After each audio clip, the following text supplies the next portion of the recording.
We're talking about why it's not a good idea to give pets as gifts for the holidays. Obviously, we know that it's not a good idea. We've heard it before, but coming from a veterinarian, you have some really good information to share with people about why you might love the idea, but it's not a good one. Can you start with that?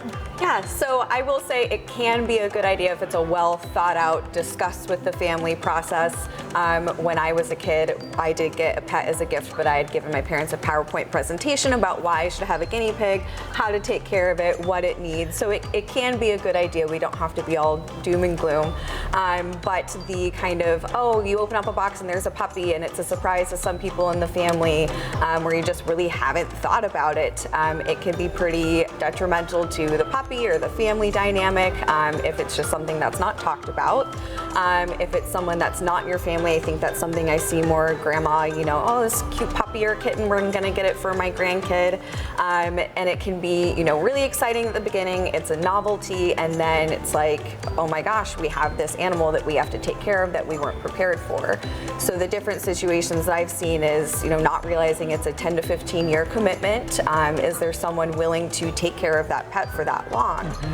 Is there a financial commitment? We all know that just vaccines and everything like that can start to add up, but emergencies obviously can happen, and we need to be prepared for those financially as well.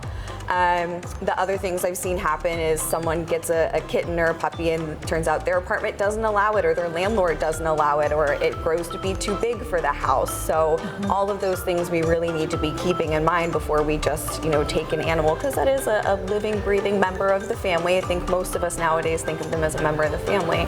So those are kind of the top different things I usually see a problem with giving them as a pet. So let's give folks a reality check. What happens when you turn over your pet because you weren't prepared for this, what you said is a true commitment?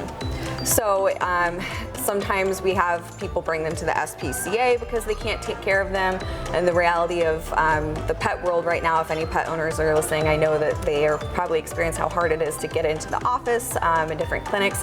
There's just been an overwhelming number of adoptions since COVID. So a lot of SPCAs and facilities like theirs have actually started closing their doors to admissions because they can barely take care of the animals that they have. So that's why, you know, we really do need to be thoughtful about where we get these animals from.